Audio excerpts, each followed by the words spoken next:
Bonjour, mon nom est Félicie Tremblay-Jacques et aujourd'hui, on se retrouve à Dolbeau-Mistassini pour visiter Métaux GBL avec Rénal Guillemette. Bienvenue à Près de chez soi. Cette émission est une présentation de la SADC Maria Chapdelaine.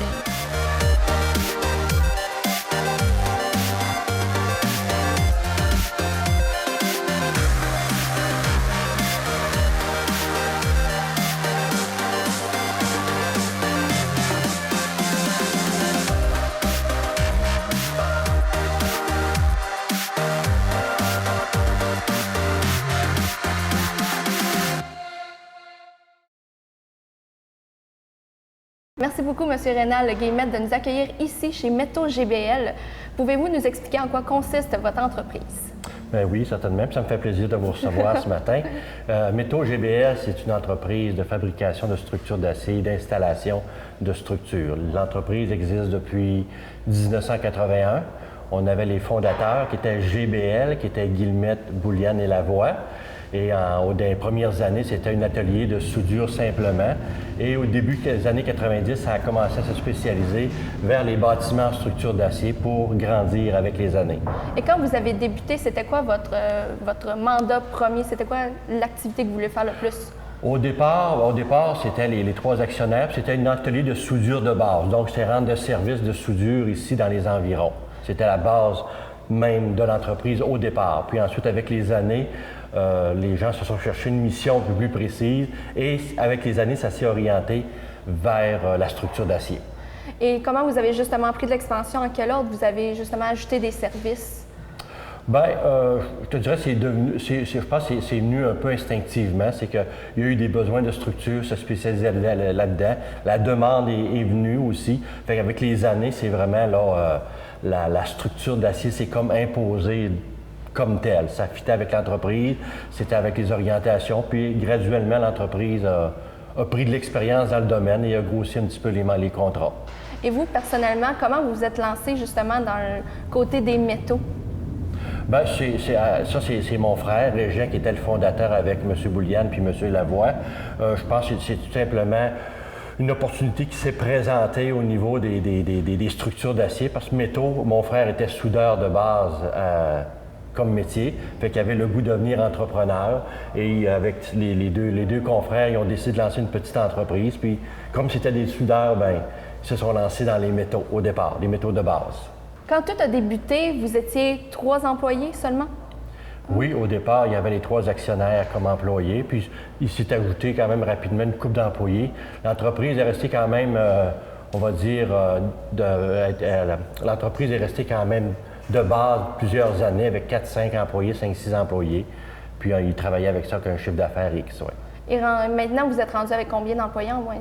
Je te dirais qu'en période de pointe, on va se situer entre 35 et 40 employés. Autant les employés d'ici de l'atelier, puis les employés de chantier. Parce qu'on a 2 équipes de chantier qui travaillent dans le nord ou des environs. OK, puis ça, c'est constitué principalement de soudeurs? Bien, tu as les soudeurs, assembleurs qui sont dans l'atelier avec peintre, avec commis de cours, et aussi il y a tous les monteurs de structures qui sont en chantier. Et vous, GBL, selon vous, c'est quoi vos valeurs principales? Bien, je te dirais que les valeurs principales, c'est toujours donner un service de qualité professionnel au moindre coût, parce que la compétition est quand même difficile. Donc, je pense que les valeurs de base, c'est le respect aussi des employés, des clients, être sûr qu'une bonne communication. Puis je te dirais que c'est fait de la qualité journalièrement. Puis ça ressemble à quoi travailler pour JBL, justement, au niveau des conditions? Bien, je pense que GBL, en général, a des bonnes conditions considérant le milieu au niveau salarial, au niveau environnement. Vous voyez qu'on n'a quand même pas un atelier qui est déplaisant. L'atelier est neuf aussi, c'est propre, c'est bien organisé. Fait que non, je pense que c'est quand même un environnement, les employés le diraient plus, mais c'est quand même un environnement agréable pour tout le monde. Les gens sont chez eux à peu près tous les soirs. Pour ceux qui sont en atelier, ceux qui sont dans les chantiers, évidemment, c'est travailler dans le Nord plusieurs mois par année, là, un 10-20 jours d'affilée. Et justement, on se retrouve en ce moment dans le hall de la bâtisse et c'est vraiment beau, on va se dire les vraies choses. Est-ce que c'est une conception 100% de JBL Concept ou vous avez fait affaire avec un architecte? Bien, on a affaire à un architecte, mais je pense que les gens à l'interne, l'épouse de mon frère, les gens contribuent beaucoup, dans le fond, à la décoration ici, là, de l'organisation. C'est elle qui l'a réfléchi pas mal, mais je dirais que c'est un travail d'équipe avec l'architecte et les gens ici à l'interne. Et est-ce que, selon vous, votre entrée représente assez bien tout ce que vous êtes capable de faire? Vous êtes capable de faire plus?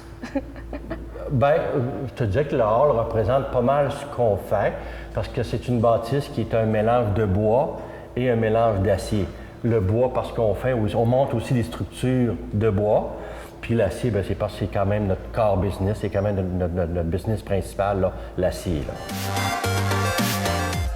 En tant que Métaux GBL, ça a été quoi votre premier projet? Je dirais que le premier projet d'envergure de Métaux GBL, c'était la cogénération à Saint-Félicien, qui est sur la voie de contournement. C'était quand même un contrat important pour GBL. C'est ce que je dirais qui a démarré un peu toute la partie fabrication structure d'acier avec la cogénération. Et ça ressemblait à quoi? Est-ce que vous pouvez nous décrire un peu le projet? Bon, la cogénération, c'était vraiment, là, c'est l'entreprise là, c'est une grosse bâtisse, dans le fond, dans laquelle ils récupèrent les résidus de copeaux, ces choses-là, pour faire de l'énergie, là. Puis c'était une structure normale, mais c'est une structure d'envergure pour Métaux GBL à l'époque. On parle début années 90 à ce moment-là. Et depuis ce temps-là, vous avez fait beaucoup de projets. Est-ce que vous pouvez nous en nommer quelques-uns? Bien, je dirais dans les projets un peu d'envergure qui sont peut-être plus récents, on a ici le congélateur ici à Dolbeau. Ensuite, on a eu Produit Gilbert à Roberval. On a travaillé pour la prison de Roberval au niveau des cellules, la nouvelle prison. À Amos, la même chose. Du côté structure de bois, je dirais qui est connu un peu ici, c'est le camp musical de Métabetchouan. Ensuite, la capitainerie de Roberval. Je dirais que c'est des projets qui, régionalement, sont quand même un peu plus vus, là. Puis d'un niveau artistique, est-ce que Métaux GBL est vraiment... C'est vous qui dessinez de A à Z les projets ou vous faites plus exécuter? Non, on est plus dans l'exécution. Métaux GBL est plus au niveau vraiment il vient supporter des entrepreneurs généraux, puis vient supporter des professionnels et des architectes. On fait un peu de conception de base pour des petits bâtiments, mais lorsque c'est majeur, on ne touche pas vraiment à ça. C'est vraiment les professionnels qui font ça. Nous, on exécute la fabrication et l'installation. Justement, en parlant de petits projets, est-ce que vous êtes vraiment plus tourné vers des entreprises, des compagnies, ou vous pouvez aussi aider monsieur, madame, tout le monde? Non, nous, on est vraiment dans l'industriel, commercial, institutionnel, là. On ne fait pas de résidentiel, nous. Non. Et c'est quoi la différence, justement, entre industriel et... Est-ce qu'il y a vraiment une grosse différence entre commercial, industriel et institutionnel? Bien, lorsqu'on parle d'institutionnel, ça veut dire qu'on fait référence au public, on fait référence à des hôpitaux, on fait référence à des écoles, on fait référence vraiment à l'institutionnel, des hôpitaux. Ensuite, lorsqu'on parle de commercial, c'est plus vraiment là, des bâtiments pour du commerce, là. Puis l'industriel, c'est plus des entreprises qui font de la transformation ou de la fabrication à ce moment-là.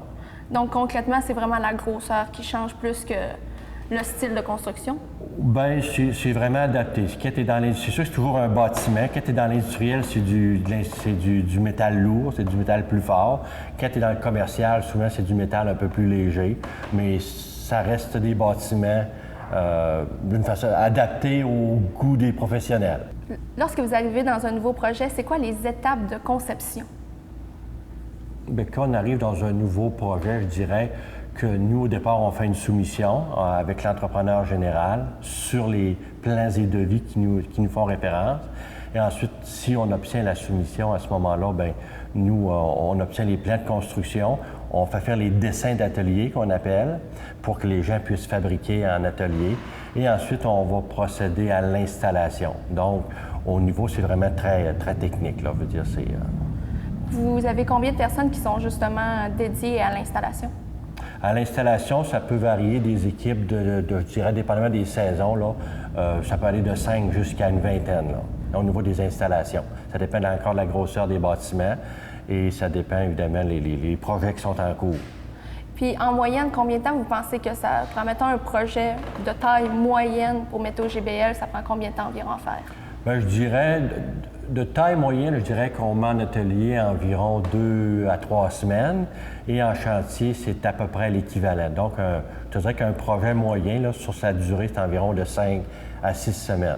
Puis si on a des plus gros projets, ça peut aller plus, mais je dirais dans notre créneau, c'est pas mal de 5 à 6 semaines totales. Et quand on fait affaire avec Métaux GBL, c'est quoi nos objectifs? À quoi qu'on veut s'attendre?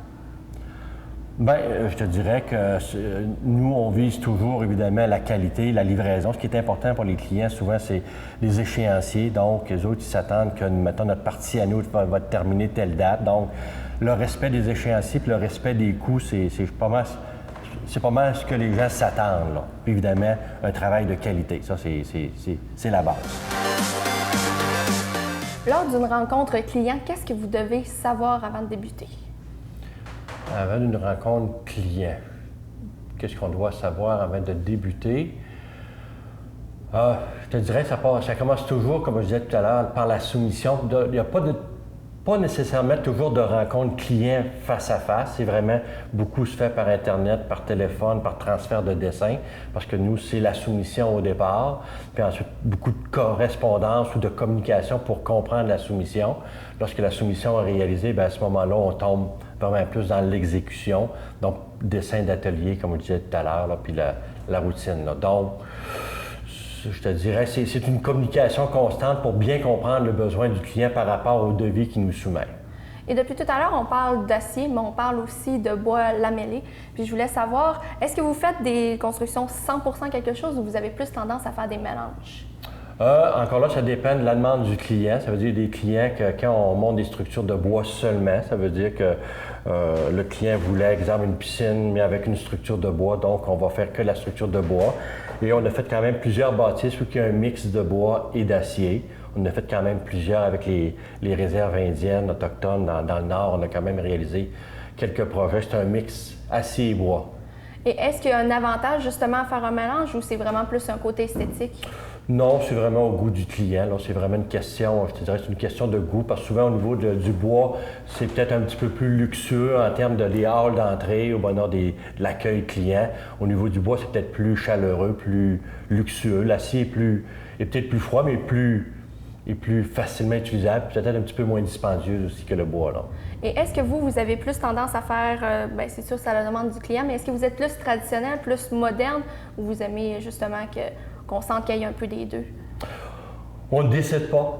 Nous autres, comme on dit, c'est des pleins devis qu'on reçoit, puis à ce moment-là, on exécute ce que le client veut faire, là. On ne fait pas de choix, non, on veut ce projet-là, on ne veut pas ce projet-là, parce que non, c'est vraiment une question de, on reçoit une soumission, on la réalise, puis c'est au goût du client. Donc, vous faites des grosses structures, oui, mais vous faites aussi des métaux ouvrés. En quoi ça consiste? Bien, les métaux ouvrés, c'est souvent ce qui va accompagner la structure d'acier, c'est-à-dire c'est tout ce qu'on appelle les escaliers, les garde-corps, les échelles, les paliers. C'est ce qu'on... Donc, quand on accepte un mandat, souvent dans le Nord, on a la structure qu'on appelle la structure d'acier et on a aussi les métaux ouvrés. Fait que ça, c'est une partie quand même assez importante aussi de l'entreprise. C'est un complément aux structures d'acier. On parle beaucoup du Nord depuis tout à l'heure, mais comment vous acheminez ça jusqu'au Nord? Est-ce que vous y allez fréquemment? Bien oui, nous, la plupart de notre clientèle est pas mal dans le Nord. On parle de l'Abitibi, on parle de toutes les réserves amérindiennes qui sont dans le nord du Québec, Bécomo, la baie James. Donc, évidemment, une partie de notre clientèle est là. Puis, il y a plusieurs endroits que ça y va encore en véhicule. Donc, à ce moment-là, c'est des camions, c'est nos camions qui montent avec les employés. Puis lorsque ça ne se rend pas, bien, c'est des bateaux. Ça veut dire que c'est des bateaux qui vont se rendre à la destination. Par exemple, Salouit, on va à Salouit. Salouit, c'est très au nord du Québec. Fait qu'à ce moment-là, on y va le matériel part en bateau, puis nos employés partent en avion pour exécuter le travail. Puis c'est quoi votre projet principal en ce moment dans le Nord? Je te dirais qu'actuellement, on va monter une école à Inukjuak. Ensuite, on va faire à Wimingee, on va faire un aréna. À Salouit, c'était un entrepôt pour l'aéroport de la place. Fait que c'est pas mal nos projets là, actuellement là, dans le Nord. Et quand vous faites, mettons, une école, est-ce que vous faites vraiment la structure extérieure ou vous vous occupez aussi de l'intérieur, faire les murs, fermer? Non, non, nous, on se spécialise seulement dans la structure d'acier. Ça veut dire les autres corps de métier qui touchent toute la construction vont faire le reste. Ça veut dire que tout ce qui est le revêtement, tout ce qui est la finition, tout ce qui est les autres corps de métier, c'est d'autres sous-traitants qui vont travailler pour l'entrepreneur général. Nous, on est vraiment dédié à la structure d'acier, donc la structure portante de l'acier.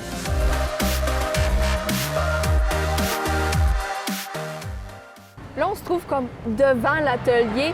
Quel équipement vous avez à l'intérieur? Bien, à l'intérieur, on a des équipements un peu conventionnels. On a des soudeuses, plieuses, perceuses. Ce qu'on a d'un peu différent, c'est qu'on a un robot 7 axes qui permet de préparer l'acier au niveau des coupes, au niveau des longueurs, ces choses-là.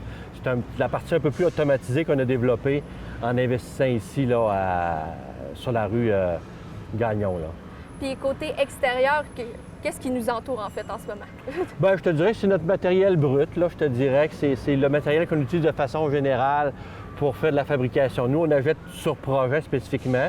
Ce que tu vois, c'est de l'acier qu'on utilise régulièrement ou des restants de projets qu'on garde pour utiliser pour d'autres projets à ce moment-là.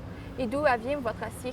Bien, l'acier, elle vient de fournisseurs ici régionaux, Montréal, ou de temps en temps, on va acheter aussi en Ontario, dépendamment de la grosseur du projet. Mais ça vient principalement de fournisseurs régionaux, je te dirais. Là. Fait qu'en quelque sorte, vous n'avez comme pas d'inventaire parce que votre inventaire, c'est ce qui reste après les projets plus principalement? Oui, c'est ça. Ce qu'on utilise couramment, le petit fer qu'on appelle, on en a un peu stock, mais le gros fer qui est utilisé au projet, il est acheté au fur et à mesure selon les besoins du projet à ce moment-là. Ouais. Puis vous avez aussi beaucoup de bois, du bois lamellé. Et ça fait quoi? C'est quoi la différence avec du bois un peu plus, mettons, un 2x4? Le bois lamellé collé, c'est vraiment un bois qui est collé.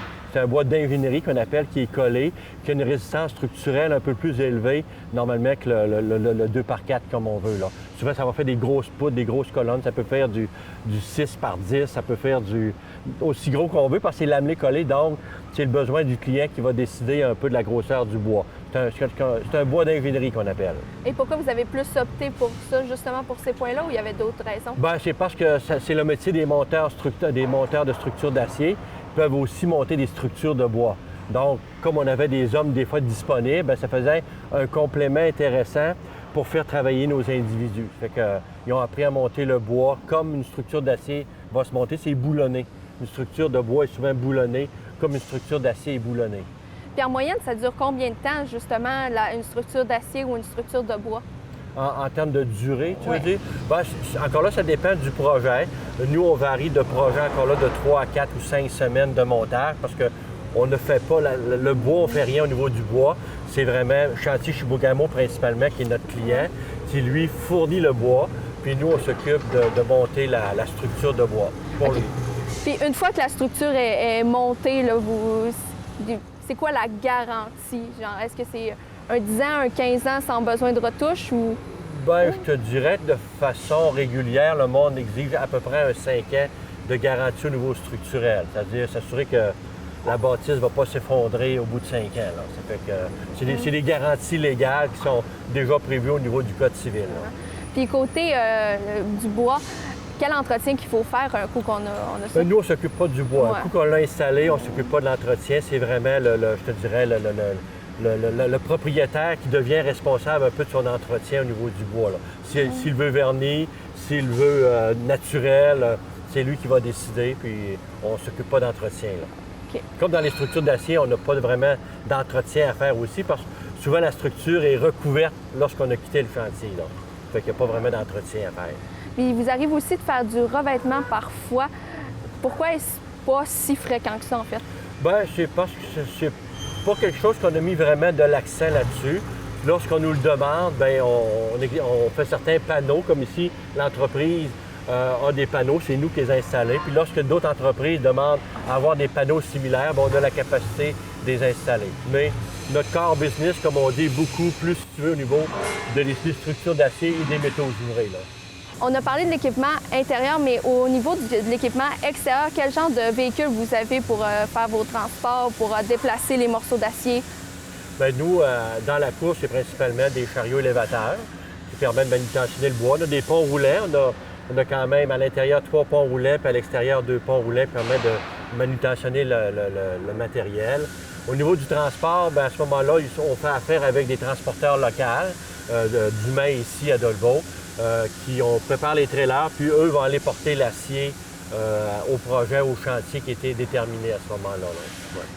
Et là, j'en profite, pendant qu'on est à l'extérieur, on a toute la bâtisse derrière nous. C'est quand même imposant. Ça a pris combien de temps de se construire? C'est en 2010 que vous les avez construits? Oui, c'est en 2010. Je te dirais, C'est des projets qui... C'est sûr qu'on parle de la finition du projet. Structure d'acier, c'est pas tellement long. Le bois, c'est pas tellement long non plus. Mais c'est un projet qui a dû cheminer environ 4-5 mois de temps à l'époque. Si on parle des fondations jusqu'à la finition, la décoration, puis tout, c'est un projet qui a dû durer environ 5-6 mois au total. Mais la partie structure d'acier, ça peut prendre 2-3 semaines à monter. Là. Fait que vu que ça a pris plus de temps parce que justement, vous aviez d'autres projets pour justement réussir à financer votre structure en tant que telle. Bien oui, c'était un projet d'investissement qui avait été pensé à l'époque depuis quand même une certaine durée. Donc, les financements avec les banques, les gestions financières avaient été acceptés à l'époque. Puis c'est sûr que ça prend le chiffre d'affaires qui va avec la bâtisse. Là. Bon, il faut avoir le chiffre d'affaires qui permet de couvrir les coûts fixes, comme on dit. Là. Puis, par curiosité, en ce moment, c'est quoi la dimension? C'est gros comment, votre... Ça, on parle d'à peu près 150 pieds. Ouais, on parle de presque 200 pieds de long par une centaine de pieds de large, là, à peu près.